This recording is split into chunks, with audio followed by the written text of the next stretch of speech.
আসরের নামাজের পর যদি কোনো ব্যক্তি এই 7টি ইস্তিগফার বেশি বেশি পরিমাণে পাঠ করতে পারে, আল্লাহ রাব্বুল আলামিন তার জীবনের সব গুনাহগুলো ক্ষমা করে দিবেন। প্রিয় দর্শক, জীবনে তো গুনাহের কাজ কম করলাম না।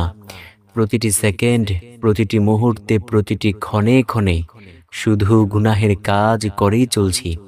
অথচ আল্লাহ রাব্বুল আলামিন আজও পর্যন্ত রাগ করে পানি বন্ধ করেন নাই, বাতাস বন্ধ করেন নাই, সূর্যের আলো বন্ধ করেন নাই, সব কিছুই এখনো ঠিক রেখেছেন। প্রিয় দর্শক, আমরা যদি বেশি বেশি পরিমাণে এই 7টি ইস্তিগফার পাঠ করতে পারি, আল্লাহ আমাদের জীবনের সব গুনাহ ক্ষমা করে দেবেন ইনশাআল্লাহ। তাই তো নবীজি সাল্লাল্লাহু আলাইহি ওয়াসাল্লাম বলেছেন, ও আমার উম্মতেরা শোনো, তোমরা যদি বেশি বেশি পরিমাণে ইস্তিগফারের আমল করতে পারো, আল্লাহ তোমাদের সব বিপদ আপদ বালা মুসিবত সব দূর করে দেবেন ইনশাআল্লাহ। তো প্রিয় দর্শক, আমার বিশ্বাস, যে ব্যক্তি কবরের জিন্দেগিকে অনেক ভয় করে এবং নবীজি সাল্লাল্লাহু আলাইহি ওয়াসাল্লামকে মোহাব্বত করে, সে আজকের ভিডিওটি সম্পূর্ণ দেখবে। এইখান থেকে প্রতিটি ইস্তিগফারকে সে সুন্দরভাবে শিখবে। পরবর্তীতে নিয়মিত এই 7টি ইস্তিগফার বেশি বেশি পরিমাণে পাঠ করে মহান মালিকের কাছে গুনাহের জন্য ক্ষমা চাইবে ইনশাআল্লাহ। তো প্রিয় দর্শক, আজকের ভিডিওতে মূলত 2টি পার্ট আলোচনা করব।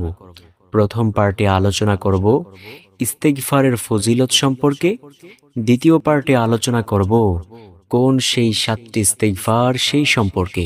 তো চলুন সর্বপ্রথমে আলোচনা করা যাক ইস্তিগফারের ফজিলত সম্পর্কে।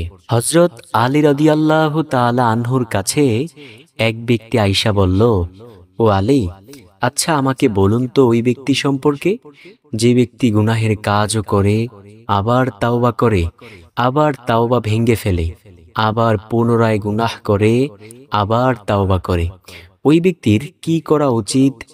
আলী রাদিয়াল্লাহু তাআলা আনহু ছিলেন অত্যন্ত বিচক্ষণ সাহাবী। আলী রাদিয়াল্লাহু তাআলা আনহু বলেন, ওই ব্যক্তির উচিত যখনই সে তাওবা ভেঙে ফেলে, সাথে সাথে পুনরায় তাওবা করে ফেলা। কারণ যখন সে বেশি বেশি পরিমাণে তাওবা ইস্তিগফার করতে থাকবে, শয়তান এক সময় ব্যর্থ হয়ে যাবে। শয়তান বলবে, এই ব্যক্তিকে গুনাহের কাজে মশগুল রাখতে আমি অক্ষম। সুবহানাল্লাহ। হযরত আবু মুসা আল আশআরী রাদিয়াল্লাহু তাআলা আনহু বলেন, ওই আল্লাহর শপথ, আমাদের মাঝে 2টি জিনিস ছিল। একটি জিনিস চিরদিনের জন্য আমাদের মধ্য থেকে হারিয়ে গেছে, সেটা হলো রাসূল সাল্লাল্লাহু আলাইহি ওয়াসাল্লামের উপস্থিতি। আরেকটি জিনিস আজও পর্যন্ত আমাদের মাঝে রয়ে গেছে, সেটা হলো ইস্তিগফারের আমল। যতদিন পর্যন্ত আমরা ইস্তিগফারের আমল করব, ততদিন পর্যন্ত আমরা ধ্বংস হব না। যখনই আমরা ইস্তিগফারের আমল করা বন্ধ করে দিব, তখনই আমাদের ধ্বংস অনিবার্য। তাই প্রিয় দর্শক, যদি চান যে ধ্বংস না হতে, তাহলে প্রতিনিয়ত এই 7টি ইস্তিগফার অবশ্যই বেশি বেশি পরিমাণে পাঠ করবেন ইনশাআল্লাহ। তাই তো নবীজি সাল্লাল্লাহু আলাইহি ওয়াসাল্লাম বলেছেন, ও আমার উম্মতেরা, তোমরা তোমাদের গুনাহের দিকে তাকাইয়া মহান মালিকের কাছে তাওবা ইস্তিগফার করো। আল্লাহ রাব্বুল আলামিন তোমাদের জীবনের সব গুনাহগুলোকে ক্ষমা করে দিবেন। সুবহানাল্লাহ, আল্লাহু আকবার। আল্লাহ তাআলা বলেন, ও আমার বান্দারা, তোমরা দেখো এই জীবনে কত গুনাহের কাজ করেছো। প্রতি সেকেন্ড, প্রতিটি মুহূর্তে, প্রতিটি ক্ষণে, প্রতিটি সময়ে গুনাহের কাজ করেই চলছ। এই গুনাহ করার পরেও আমি আল্লাহ তোমাদের প্রতি এখনো রাগ করি নাই। ও আমার বান্দাবান্দি, আমি মহান মালিকের কাছে একটু ক্ষমা চাও, আমি আল্লাহ তোমাদের জীবনের সব গুনাহগুলোকে ক্ষমা করে দিব। যেমনই ভাবে তোমাদের পূর্ববর্তী জামানায় বহু বড় বড় পাপীকে আমি আল্লাহ ক্ষমা করেছি। সুবহানাল্লাহ। নবীজি সাল্লাল্লাহু আলাইহি ওয়াসাল্লাম হাদিসের মধ্যে একটি সুন্দর ঘটনা শেয়ার করেছেন। তো আমরা এখন জানব সেই ঘটনাটি, তারপর আমরা জানব কোন সেই 7টি ইস্তিগফার সেই সম্পর্কে। নবীজি সাল্লাল্লাহু আলাইহি ওয়াসাল্লাম বলেন, একবার বনী ইসরায়েল গোত্রের মধ্যে অনাবৃষ্টি দেখা দিল, অর্থাৎ কোনো বৃষ্টি হচ্ছে না। বৃষ্টি না পেয়ে সেই জামানার মানুষের সব ফসলাদি, গবাদি পশু সকল কিছু নষ্ট হয়ে যাচ্ছে। সবাই মিলে নবী মূসা আলাইহিসসালামের কাছে গেল। নবী মূসা আলাইহিসসালামের কাছে গিয়ে বলল, ও নবী মূসা, আপনি তো আল্লাহর সাথে কথা বলেন, আচ্ছা আপনি একটু আল্লাহ তাআলাকে বললেন তো, যাতে আমাদের এই বনী ইসরায়েল গোত্রের মধ্যে আল্লাহ বৃষ্টি দান করেন। আমরা বৃষ্টি না পেয়ে আমাদের ফসলাদি, শস্য সম্পদ সব কিছু নষ্ট হয়ে যাচ্ছে। নবী মূসা আলাইহিসসালাম বললেন, ঠিক আছে, আমি তোমাদেরকে সাথে লইয়াই দোয়া করব। তোমরা অমুক দিন চলে আইসো আমার কাছে। নবী মূসা আলাইহিসসালাম তাদেরকে একটি দিন তারিখ ঠিক করে দিলেন। ওই লোকেরা দিন তারিখ মোতাবেক নবী মূসা আলাইহিসসালামের কাছে চলে আসলে নবী মূসা আলাইহিসসালাম বললেন, চলো আমরা একটি খোলা ময়দানে যাই। নবী মূসা আলাইহিসসালামের সাথে ওই সব লোকেরা একটি খোলা ময়দানে গিয়ে মহান মালিকের কাছে দোয়া করতে লাগলো, আল্লাহ, দীর্ঘ আজ কতদিন যাবত এই বনী ইসরায়েল গোত্রের মধ্যে বৃষ্টি হয় না। ও আল্লাহ, তুমি তো দেখতেছ আল্লাহ, আমরা বৃষ্টি না পেয়ে আমাদের ফসলাদি, শস্য সম্পদ, গবাদি পশু সব কিছু নষ্ট হয়ে যাচ্ছে। আল্লাহ, তুমি আমাদের দোয়া কবুল করে নাও, আমাদেরকে বৃষ্টি দান করে দাও। নবী মূসা আলাইহিসসালামকে আল্লাহ রাব্বুল আলামিন জানিয়ে দিলেন, ও নবী মূসা, তুমি যদি তোমার জীবদ্দশা এইখানে কাটাইয়া দোয়া করো, তারপরেও আমি আল্লাহ দোয়া কবুল করব না। নবী মূসা আলাইহিসসালাম আল্লাহ তাআলাকে জিজ্ঞেস করলেন, ও আল্লাহ, আপনি কেন বৃষ্টি দান করবেন না? আল্লাহ রাব্বুল আলামিন সাথে সাথে জানিয়ে দিলেন, ও নবী মূসা, তোমাদের এই মজলিসের মধ্যে একজন নাফরমান গুনাহগার ব্যক্তি রয়েছে। যতক্ষণ পর্যন্ত সেই মজলিস থেকে না উঠবে, ততক্ষণ পর্যন্ত আমি আল্লাহ দোয়াও কবুল করব না, বৃষ্টিও দান করব না। নবী মূসা আলাইহিসসালাম ডেকে ডেকে বললেন, কে আছো এমন 40 বছরের নাফরমান ব্যক্তি? তুমি এই ময়দান থেকে ভেগে যাও। তুমি যদি না ভাগো, আমি আল্লাহ তাআলার দরবার থেকে তোমার নাম আইনা তোমাকে সবার সামনে লাঞ্ছিত ও অপমানিত করব। নবী মূসা আলাইহিসসালাম যখন এই কথা বললেন, ওই নাফরমান ব্যক্তি মনে মনে ভয় পেয়ে গেল।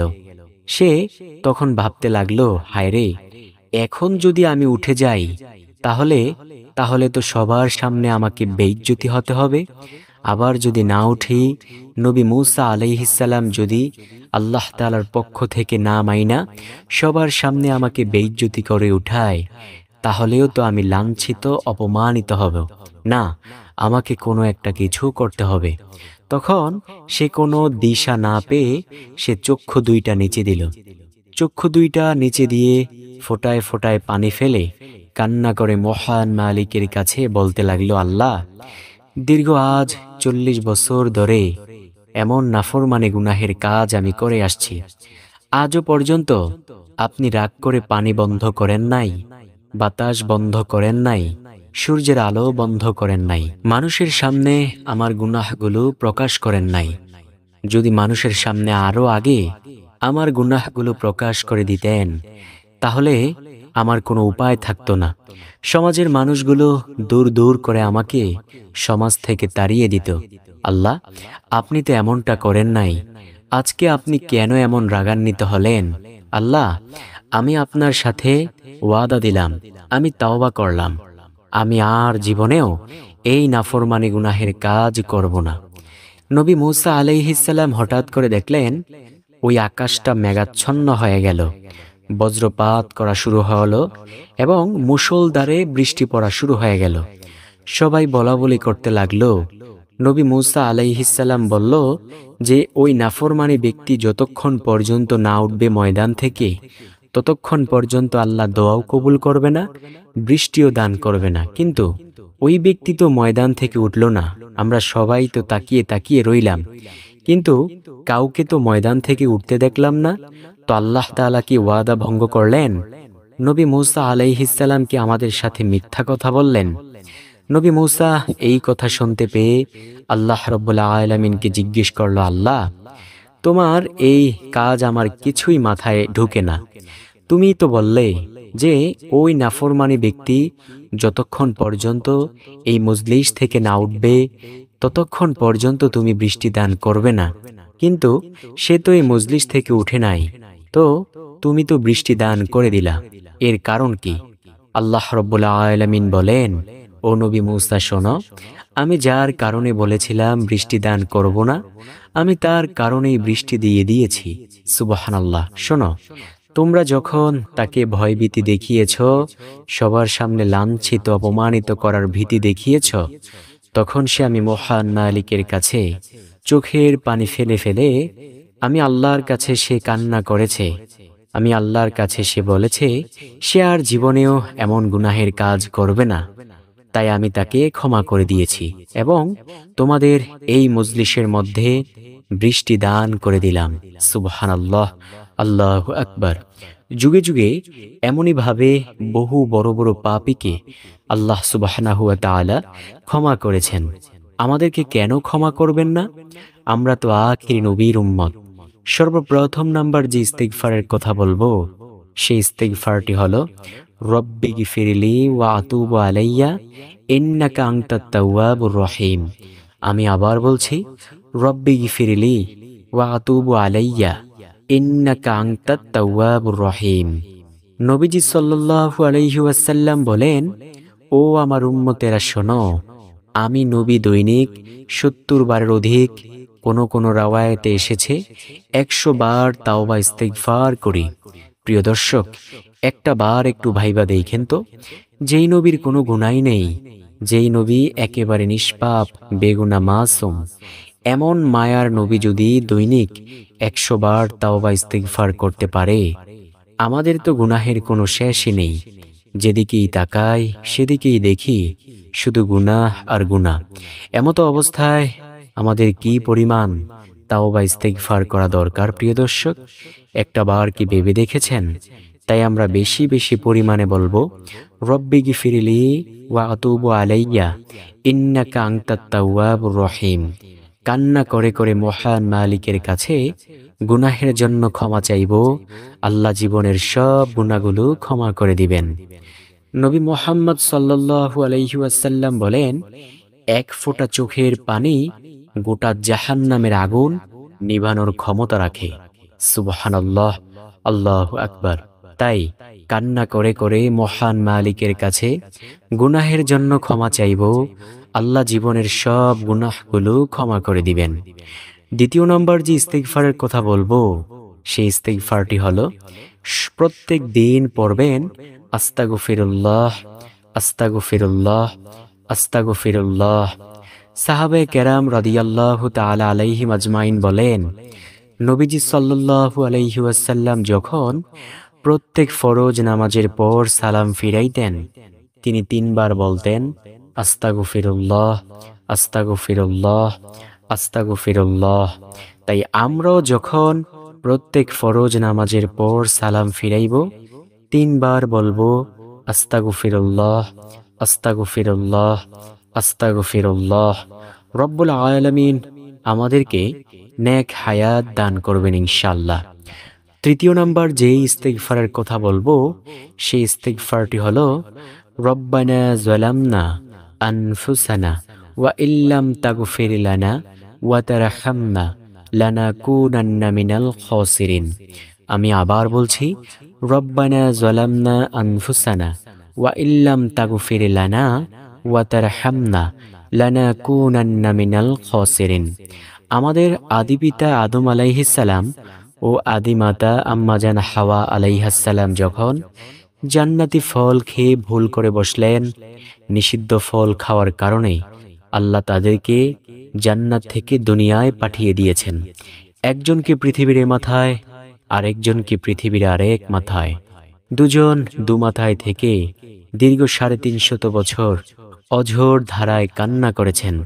বেশি বেশি পরিমাণে আদম আলাইহিস সালাম বলেছেন, রব্বানা যালামনা আনফুসানা ওয়া ইল্লাম তাগফির লানা ওয়া তারহামনা লানাকুনান্না মিনাল খাসিরিন।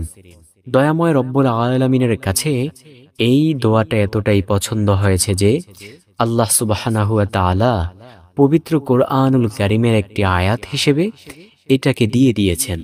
তাই প্রিয় দর্শক, আমরা বেশি বেশি পরিমাণে বলবো, রব্বানা যালামনা আনফুসানা ওয়া ইল্লাম তাগফির লানা ওয়া তারহামনা লানাকুনান্না মিনাল খাসিরিন। চতুর্থ নাম্বার যে ইস্তেগফারের কথা বলবো, সেই ইস্তেগফারটিও দামি একটি ইস্তেগফার, আর সেটা হলো আল্লাহুম্মা ইন্নী যালামতু নাফসি যুলমান কাসীরাও ওয়া লা ইয়াগফিরুয যুনুবা ইল্লা আনতা ফাগফিরলি মাগফিরাতাম মিন ইনদিকা ওয়ারহামনি ইন্নাকা আনতাল গফুরুর রহিম। আমি আবার বলছি, আল্লাহুম্মা ইন্নী যালামতু নাফসি যুলমান কাসীরাও ওয়া লা ইয়াগফিরুয যুনুবা ইল্লা আনতা ফাগফিরলি মাগফিরাতাম মিন ইনদিকা ওয়ারহামনি ইন্নাকা আনতাল গফুরুর রহিম। ইস্তেগফার হলো দোয়ায়ে মাসুরা, এটাও একটি ইস্তেগফার সম্পর্কিত দোয়া। তাই আমরা বেশি বেশি পরিমাণে এটাও চাইলে পাঠ করতে পারি। পঞ্চম নাম্বার যে ইস্তেগফারের কথা বলবো, সেটা হলো আস্তাগফিরুল্লাহ রব্বি মিন কুল্লি যামবিউ ওয়া আতুবু ইলাইহি লা হাওলা ওয়ালা কুওয়াতা ইল্লা বিল্লাহ। আমাদের আখির নবী মুহাম্মদুর রাসূলুল্লাহ সাল্লাল্লাহু আলাইহি ওয়াসাল্লাম বলেন, ও দুনিয়ার মানুষ শোনো, তোমরা যদি বেশি বেশি পরিমাণে ইস্তেগফারের আমল করতে পারো, আল্লাহ তোমাদের সব বিপদ আপদ দূর করে দেবেন, গায়বী খাজানা থেকে রিজিকের ব্যবস্থা করবেন। সুবহানাল্লাহ। তোমাদের অন্তরের মধ্যে আল্লাহ তাআলা ঈমানের নূর দান করবেন। সুবহানাল্লাহ। এবং শয়তানকে কল্ব থেকে দূরীভূত করে দেবেন। গাছগাছালি ফসলাদিতে আল্লাহ সুবহানাহু ওয়া তাআলা বরকত দান করবেন। সুবহানাল্লাহ। যদি আল্লাহ কবুল করে নেয়, মৃত্যুর পর জান্নাত দান করবেন। তাই প্রিয় দর্শক, এই পুরস্কারগুলো পেতে হলে পঞ্চম নাম্বার ইস্তেগফার বেশি বেশি পরিমাণে পাঠ করব। ষষ্ঠ নাম্বার যে ইস্তেগফারের কথা বলবো, সেই ইস্তেগফারটি হলো সাইয়্যিদুল ইস্তেগফার। সাইয়্যিদুল ইস্তেগফার হলো আল্লাহুম্মা আনতা রব্বি লা ইলাহা ইল্লা আনতা খলাকতানি ওয়া আনা আবদুকা ওয়া আনা আলা আহদিকা ওয়া ওয়াদিকা মাস্তাতাতু আউযু বিকা মিন শাররি মা সানাতু আবউ লাকা বিনি'মাতিকা আলাইয়া ওয়া আবউ বিযামবি ফাগফিরলি ফাইন্নাহু লা ইয়াগফিরুয যুনুবা ইল্লা আনতা। এটাই হলো সাইয়্যিদুল ইস্তেগফার। আমাদের প্রিয় নবী সাল্লাল্লাহু আলাইহি ওয়াসাল্লাম বলেন, কোনো ব্যক্তি যদি সকালবেলা একবার সাইয়্যিদুল ইস্তেগফার পাঠ করে, সে যদি সন্ধ্যা হওয়ার আগেই মারা যায়, তবে সে জান্নাতি হবে।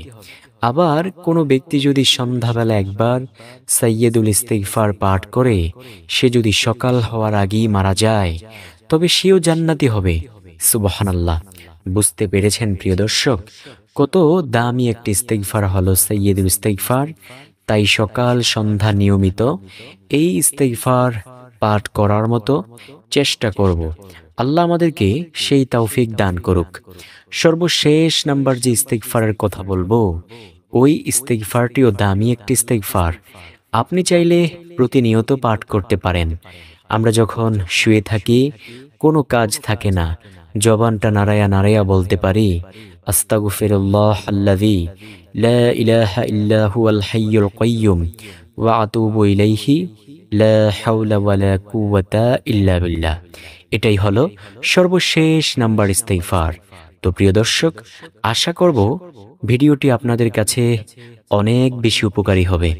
যদি এমন মনে হয় যে ভিডিওটি উপকারী, তাহলে আপনাদের কত প্রিয়জন আছে না, তাদের কাছে ভিডিওটিকে শেয়ার করে দিবেন, কারণ তাদের জন্য ইসলাম।